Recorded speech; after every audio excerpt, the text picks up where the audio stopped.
All right, I want to explain here, before we go to our next guest and then to your calls, something that I've said a lot before, but that I want to say here in a little bit different way and just succinctly and clearly in a way that everybody can understand, new listeners. Those that don't know history are doomed to repeat it. As Lord Acton said, it's absolutely true. Power corrupts, and absolute power corrupts absolutely. Human history is a long train of examples of where people become passive and decadent and let the very worst in society get in control. The very worst in society always aspire to the most powerful positions. In fact, I'm going to get some guests on about this later in the week. I've got their cards and their names. I went to some of the different historical societies and some of the different tours in Hot Springs, Arkansas, and I've actually read books on it as a younger man because I found it so interesting and because it was one of my parents' favorite places to vacation twice a year when I was a child. It was only about 5-6 hours away from Dallas.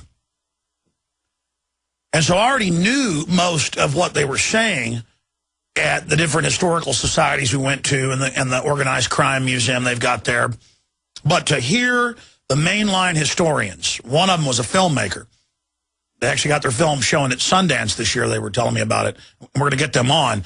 But the point is about how the Rockefellers and how the Lucky Luciano and, of course, Bugsy Siegel and the Jewish Mafia, the Italian Mafia, the Wasp Mafia, Joe Kennedy, the Irish Mafia, were all there and made an agreement that it was a zone that they wouldn't kill each other in. And they actually got the idea for it when one of the earlier gangsters was going down there for syphilis treatment and learned about how the Hot Springs Mountain, at the Hot Springs Mountain going back thousands of years, native tribes, more than 10 of them, who were always killing each other, had a truce to not kill each other there on the Holy Mountain. And the Mafia liked it so much, and there was already horse racing and gambling, they said, let's invest some months, and they had all the documents and articles in one of the tours, some months they would make one gangster alone $100 million in 1920s, 1930s money. That's like making $4 or $5 billion today, individually.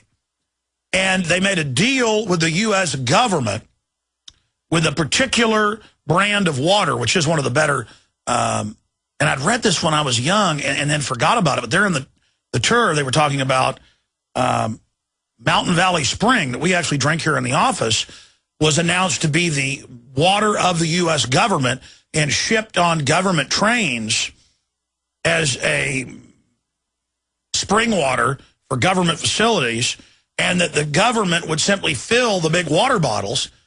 In fact, we have them. While I'm at this, will somebody go, well, those are too big. We've got the big bottles right now.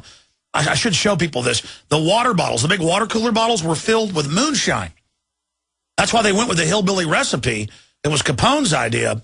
This is all admitted, to ship it on U.S. government trains, and how prohibition was set up by insiders in the government to corrupt police and take over society. They knew it all. They had all the documents. I said I'd give you a short example of this. We got your calls and a guest to go to. But it was just how they were going over the numbers and how you're told the Rockefellers made their money on oil and transport, but they really got rich in that decade of prohibition. And how then the Rockefellers sent down their son to become the governor and shut down all the gambling and moonshining, except for what they were producing. I mean, it went on and on, all about monopolies, just like opium, just like cocaine and heroin today. We are run by organized crime, but this is an organized crime where Al Capone wouldn't kill a kid, which is, he wouldn't.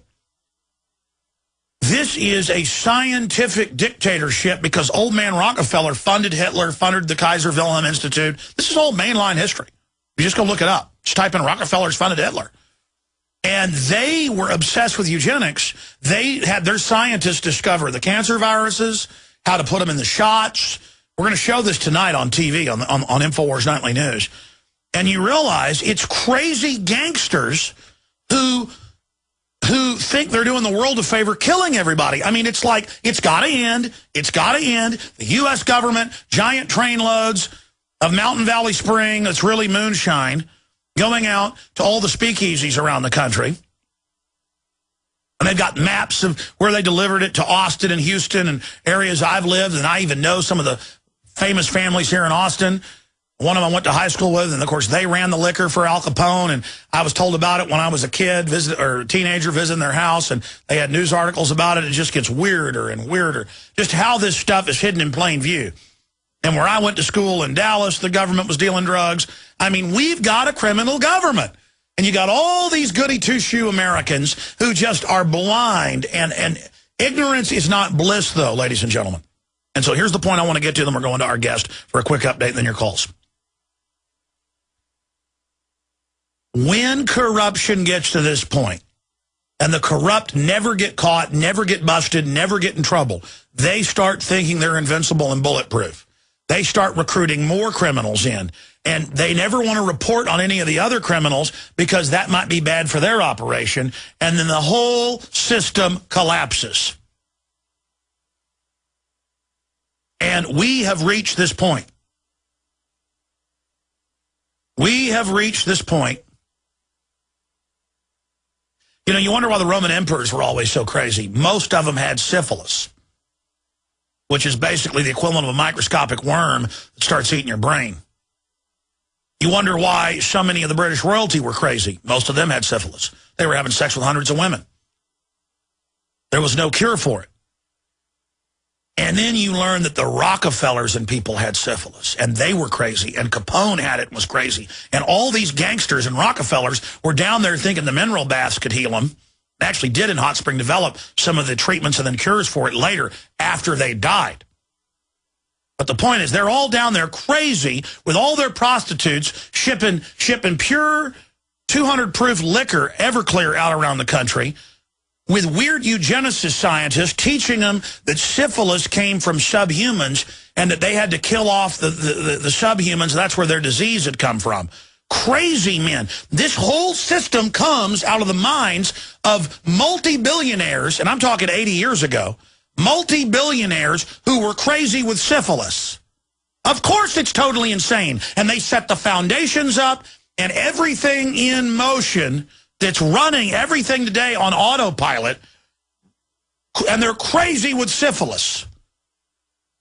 I mean, whoa.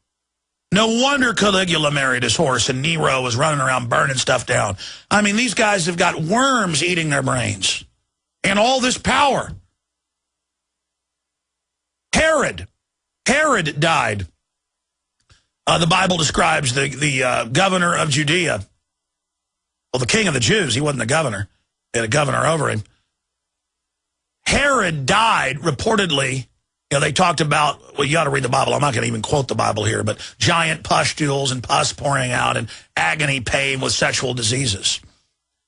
And again, I'm studying history more and more and realizing, having these epiphanies in the research, that's another reason the elite are so crazy.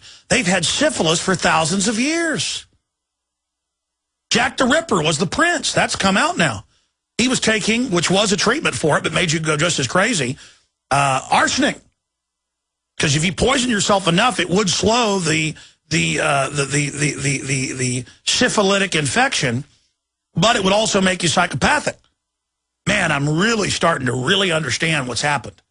It's so amazing. And I already knew all this data, but there it was. It was like, wow. And I was in the bookstores buying history books about it and everything. It was all these different historians. It's just admitted fact that you had crazy syphilis gangsters just machine gunning each other insanely, running around with billions of dollars, just insane.